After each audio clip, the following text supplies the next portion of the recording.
Hey, what's up, y'all? It's your girl Apollonia Cross. Welcome back to Plan and Chat. And today I have special guest speaker who is a licensed marriage and family therapist, Narissa Harris, who is also here in California with me. So we sharing time zones.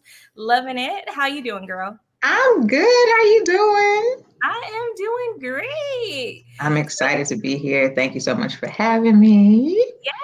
Yes. And thank you so much for coming on this topic. Today, we are going to be talking about addressing and depression. Postpartum depression, specifically dealing with the Black women. And Yes. so I'm excited to talk about this topic because of the fact it does hit very differently from us. And I wanted to bring you on because you have a very unique perspective because you already were in this field before you had your hmm children, and then Right. now you have your children and you're like, oh Lord, it's a whole nother world. It's a whole nother world, child. So listen. So like you said, I was already in this field. I've been a therapist for some time now, child. So I've been doing this work for about 16 years. I've been licensed since 2014, but prior to getting licensed, you have to still do therapy. You have to work with people and all that good stuff, right? So, been licensed about 9 years, but a total of 16 years of doing this work. And, as a therapist, there's a lot of stuff that people come into the session with.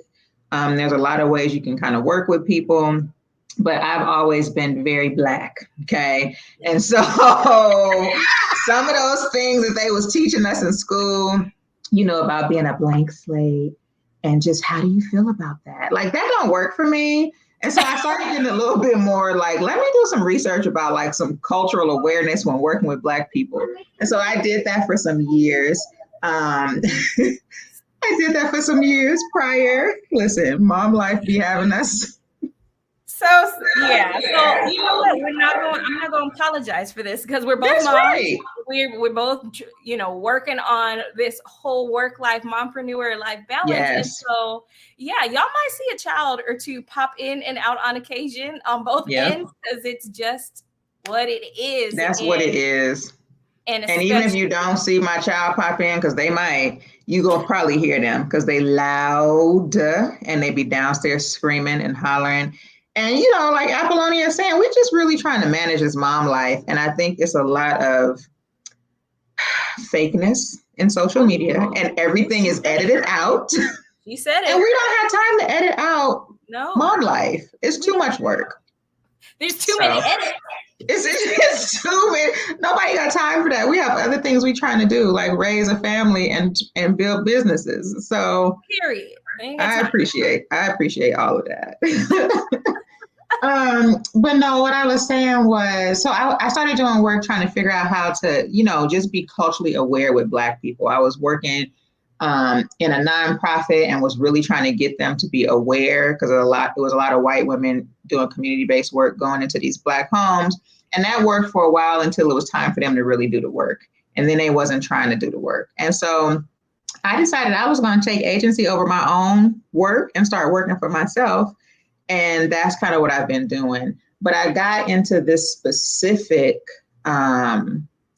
specialty that I have now, which is working with supporting women, should I say, who are in the prenatal, perinatal, and postpartum stages of life, and giving them support, but a specific emphasis on, yes, I can support all women and I will, but I have a passion in my heart to support my women, Black women, women that look like me.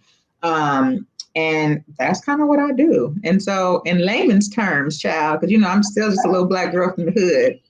These clinical terms of, prenatal is basically before you get pregnant. So, kind of all the work that you're doing prior to getting pregnant. Perinatal is the time that is literally right before you give birth and right after you give birth, literally. And then postpartum, child, is the phase that we all probably in. If you got a child that's either 2 or right under 2, okay, is right after you've had your baby. A couple of weeks after is the postpartum phase. And so that's kind of what I do. And again, Black women, we have a lot of disparities in Black maternal and infant health. And I really think that's some of the reasons that our postpartum rates are higher, but also overlooked. So that's me, child. And I got 2 little blessings of joy, child, 2 and 4. And whoo, child. They blessings, but it'd be a lot. But I also, another reason I got into this specific area of support is I never shy away from the fact that I've had a total of 4 miscarriages, 3 before I had, and I should have said this is a trigger warning. Child, that's what I should have said before I just dropped that out there. But trigger warning, that was my situation prior. I've had 3 miscarriages before my first baby and 1 in between the 2. And I found that there was no support for that. So even as a licensed marriage and family therapist, I could not pinpoint resources. I couldn't find like a therapist that specialized in it. You know, out here in California, we have Kaiser. For some people who have that insurance, they didn't have all the classes that they have. They had not 1 class on pregnancy loss. And I just was like, what is going on? And so that made me feel like, wow, there needs to be some help in this area. And then I refuse to be silent about it. A lot of women don't talk about having miscarriages. And every time I started talking to people, because some people would be like, oh, you guys gonna have any kids? And I'd be like, well, actually, since you asking that question that you don't need to be asking, this is kind of what's happening. And then that woman would be like, oh man, you know, I had a miscarriage, but keep the faith, you know, you'll be able to have a kid. And almost every woman I talked to, Apollonia, had a miscarriage. And if she didn't, she knew somebody that did. So then I was like, okay, let me try to do some work in this. Then I had these kids and that postpartum hit. And I was like, ooh, this is rough. Like, and I'm a whole therapist and struggling with trying to figure out how to manage this. And so that's a little bit about me and why I got into this. You know, I can ramble, girl. So just jump in and cut me off. No worries. I really appreciate and love your authenticity and vulnerability, because you're right. There's too much silence and stigma, and obviously because of the pandemic and everybody's feelings, now you also have so many people are like, oh, like nobody cares about how you feel and blah blah blah blah. Well, now the suicide rate and all these things are skyrocketing. Yep. And we need to pay attention to that. Like we do. Can't. And then I love to, because you did bring up, because I'm a Christian life coach, and so there is a point to where yes, we have to acknowledge that our kids are blessings. They really are, but we got to acknowledge the root feelings that get triggered from it. We cannot dismiss it. We have to process it, because what happens every single time, the best analogy I always like to give is we constantly clean a house after these kids. The worst thing any child, when you tell them to clean their room and there's a rug in there, and they just, instead of cleaning it, they sweep it under the rug. Right. And the more dirt comes in there, now you wondering, or they crying because they keep tripping. Right. Oh, lift that rug up. Oh, it's a lot. It's a lot. It's too much. This is why you constantly tripping. Right. I feel like with us, because that's what we are taught, whether it's specifically said, it's been modeled for years. Yeah. And this is where you get the identity of the strong Black woman. It's not that it's such this stereotype and such a badge of honor. It's, let's be real. We haven't had a safe enough space to acknowledge, or even admitting it is a sign of weakness. And that's not true.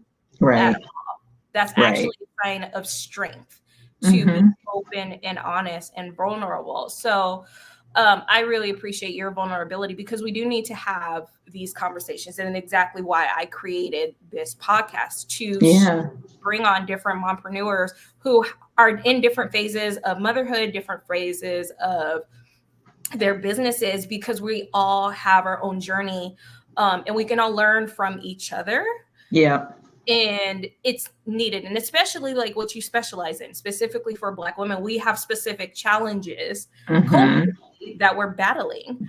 And it has nothing to do, we're not trying to single out, we ain't just putting up the fist and Right. we're not doing all that.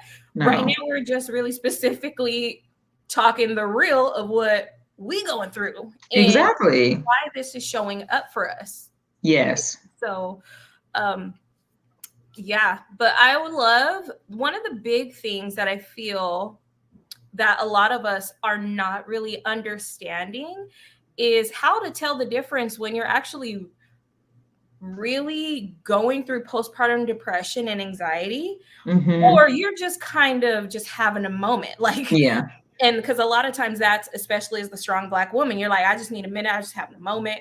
All right, you know, break down for like a second and then you get back up. Like you just, you don't allow yourself to feel. Or when you're too feeling, people are like, oh, you just tripping. And we can kind of see that happen in relationships too, when there is a very big misunderstanding. So can you elaborate more on that? On this, what to look for to tell the difference? Yes. So I'm a little long-winded with this because it's complex, but I think it's good information for the women out there, especially Black women who are watching. So the first thing I want to say is postpartum is rough. Okay. And so we don't like to kind of say this, and this might be another little tiny trigger warning, but I would be doing anybody watching this that might be feeling like this an injustice, right? Postpartum can hit really, really hard, to the fact where some women may feel like they actually want to harm themselves or harm their babies, right? And I just want to say, if it's a woman out there that's feeling like that, girl, click off this video and go ahead and call 911.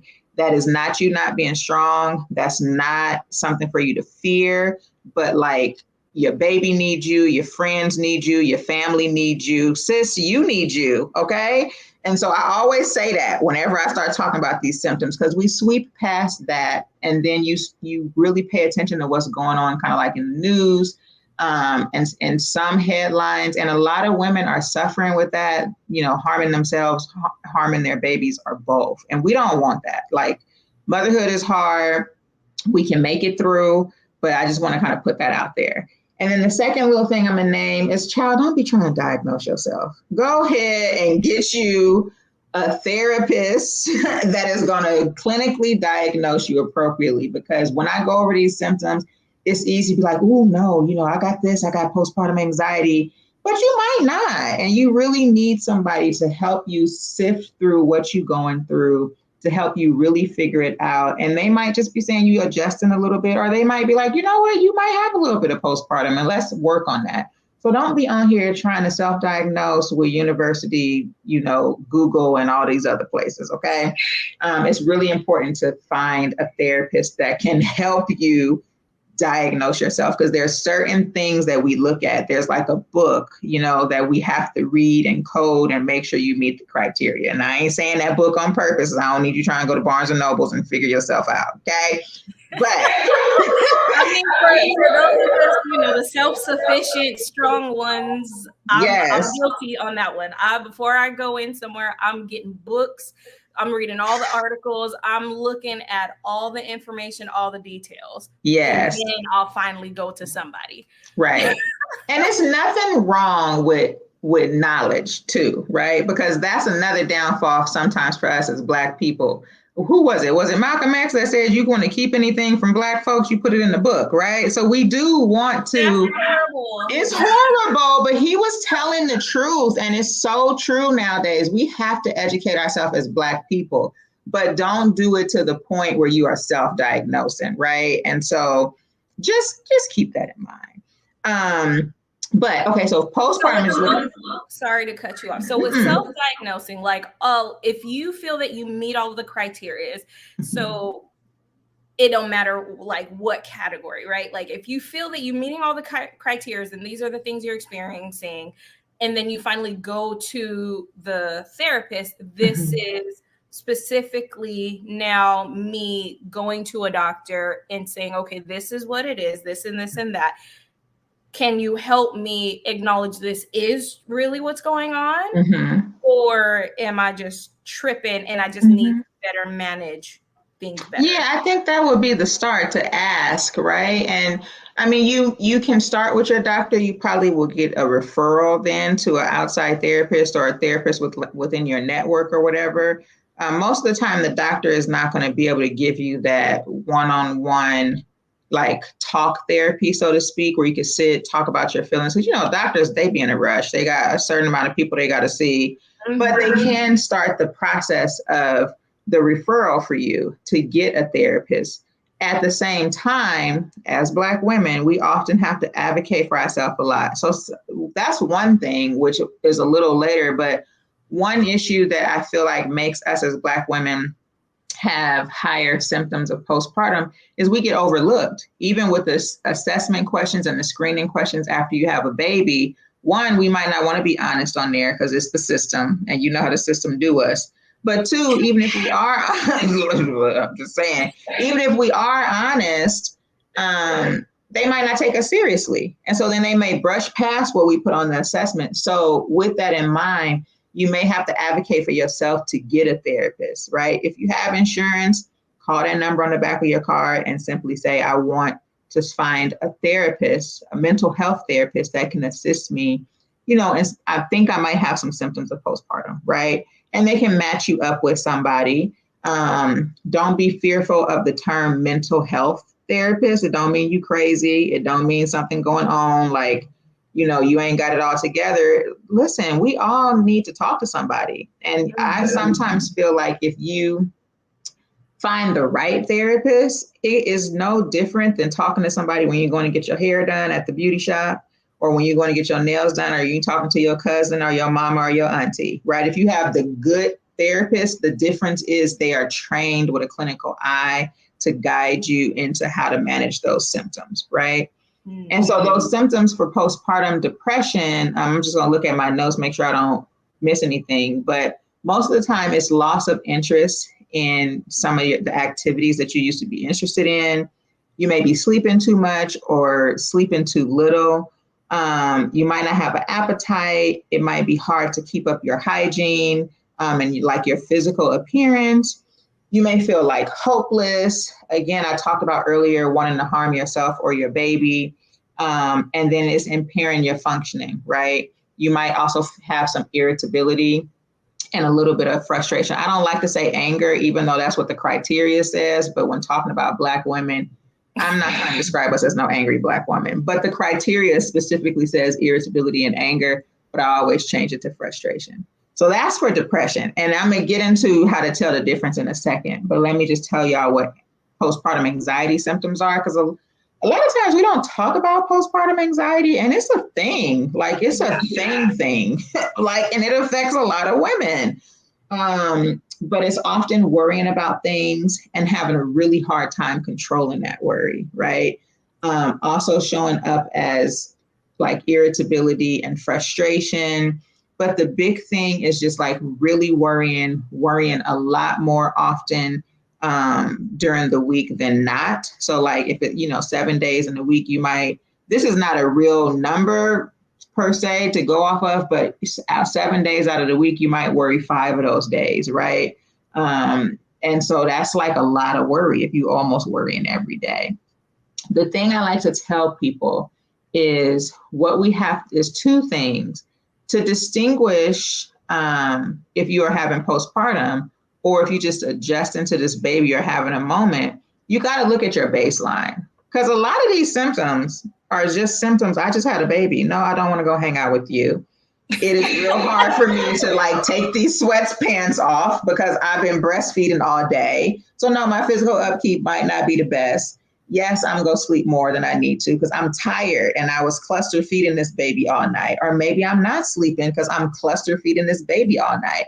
So a lot of these symptoms are very similar to just adjusting to having a new baby. I think the thing that we need to keep in mind is, what was your baseline before you got pregnant? Because you can have some of these symptoms while you're pregnant. But how were you prior? So one example I like to always give is, I've always been anxious. Child, I will worry and worry and worry. And I'd be worrying about everything. But after I had my oldest, I was really scared to drive. And that ain't never been me. Like, I told you I'm from East Oakland. So, I ain't got no problem, doing about 85 on the freeway. If you want to do a donut in front of me, like, that's not going to freak me out. But after I had my baby, I was doing like 40 in the 60 lanes slow because I was so scared to drive. And that was not my baseline, right? And so for me, I started kind of being like, yeah, I'm always anxious, but I ain't been anxious in this area. And then I started really paying attention to when she was in the car, I would be very on the edge. But then if I went to somewhere by myself, I'd be a little on the edge, but not necessarily as on the edge. And so I put two and two together. That's postpartum anxiety. Because when I got my baby in the car with me, I'm really on the edge and nervous, right? Because she's in the car. Something might happen to her. What if something happens to me? What if somebody hits us, right? But when she's not in the car, I'm kind of like, all right, whatever. You want to cut me off? Then I can speed up a little bit and cut you off, right? So that is all I mean when I say, look at your baseline and how were you prior? If you were a little depressed and prone to some depression and a little moodiness prior to having your kids, is it worse now that you've had your baby? Is it the same? If it's the same, then it might not be postpartum. But if it's a little bit worse, we may need to look at some things, especially depending on how old your baby is, which that's something else we can get into with this timeline of postpartum, because I got a problem with that too. Girl, I'm saying, because it ain't just the first 6 weeks. It ain't just the first 6 months. It's the first 5 years. I've said that a couple times. No, and so when we look at this, because that's something that I really like to focus on, but I come more from helping women overcome it and then tying in the biblical and principles of that. If you think of it, the child's most important developmental stage is the first 5 years. Yes. That is the most stressful stage of a mother's life, the first 5 years. And so we also see a lot of split happening, division in the home happen the first 5 years. Why do you think on a spiritual level that is? If the devil can get between your marriage, break away and automatically cause that division and lose that safety net for your children. Yes. Start it at the very beginning. He does. And then there's so many other things that come in: the spirit of avoidance, the spirit of abandonment. And like, girl, like we can get into that, but this is why I understand the clinical aspect, but why you have to really bring this all into, because that's where the world is finally acknowledging now. Like, the whole spiritual as well as the psychological and biological is all finally coming together. It's only the devil pulling things apart. Yes. God has never created. He is not a God of division. No, he's not. You have to bring this all back together. So postpartum depression and anxiety, although you made more quesadilla, you made me one. Thank you. My daughter made us a quesadilla, y'all. Oh, that's a good little quesadilla too. Hey there, how you doing? Okay, baby, let me finish this. Thank you. Yeah. Okay, I done told you now. So I love you. Goodbye. Can you close? Awesome. That's enough. Y'all. So anyways, back to our original program. Okay. No, but we have to be, this is where if you have that faith base, you have to have the spiritual intact. This is the foundation of everything. Because once you have that foundation, now you can address your mental and your emotional side and be able to say, okay, if this is off, I need to let me bring it back. How can I work with this? What are some encouragement? What does the word say about this? And not take it so much so literal, but actually, again, Bible is basic instructions before leaving earth. We need to understand, like, the word is the word. So take the word and say, okay, how does this relate? Right? in anyways, I could go on a whole tangent on that one, and I'm gonna have to do a series on what that kind of as you should though, because I do feel like one thing that has helped me and the women that I have worked with who are open to naming that they believe in God is prayer and scripture. So I got the I got another Bible too, but I also have the NIV Mom Devotional Bible. Mm-hmm. And you can flip back there and just kind of read a devotional based off of what you're dealing with. Because I definitely agree with what you're saying. Like the devil will try and separate. He will try to get in your head, especially during postpartum. He will have you thinking that you are the worst parent, that you done did this, you should be doing that, you shouldn't be doing that. And it's all a lie. The whole thing is a lie. Let me just throw this in there because God revealed this to me weeks ago. And then it talks about in Genesis, he will crush your head. Yes, we all know it brings it back to Jesus coming back, and this is why. But let's take this back to the spiritual, okay? There's a reason he will crush your head and your heel. I don't quote scripture like that. No, I'm just not that. Okay? I'm not at that level yet, but I know what the words say. I know what you're talking about too. Right. So y'all, if y'all want to take your Bible and try to beat me with it, go somewhere. Talk to Jesus. Talk to Jesus. Okay. But seriously, it says he will crush your head and your heel will crush him or something like that. The serpent. I know what you're talking about. I don't know exactly where it's at, but he gives you the strength to crush the serpent's head up under your feet. You know what you're talking about. We might not have the exact place in the Bible, but it's in Genesis, and I know what you're talking about. And most people on here do too. Okay. So when you think of it from that standpoint, there's a reason why that first 5 years you go through an identity loss, because you are transforming into now your motherhood journey. Yes, the devil gonna try to attack you the most because he don't want you to step into that realm of your power. He don't. And so yes, seek the help, seek the support, go to your word, but you need the Bible and therapy. You need them both. You need them both. You do. So, girl. Anyway. Yes. Like and I think from the clinical perspective, but definitely staying with the biblical perspective too. But I do want to name, I feel, so they say postpartum is the first 6 weeks. I don't agree with that. Not at all, because I feel like the first 6 weeks, you are in survival mode, whether it's your first child, your second child, your 15th child. Every child is different. And you are trying to figure this baby out and how this baby is going to kind of mesh into your life. So you are surviving, okay? And probably when you come up for air could be a couple of months later. I do feel like if it is going past the 2-year mark of your kid's second birthday, it might be some other factors going on that you may need to consider. You may be out of the postpartum at that phase, but there are some things we need to consider, okay? So my situation, I like to name, my daughter was 2 and I still was having a little bit of postpartum, but I was pregnant. So we have to consider these things that affect postpartum and draw it out, right?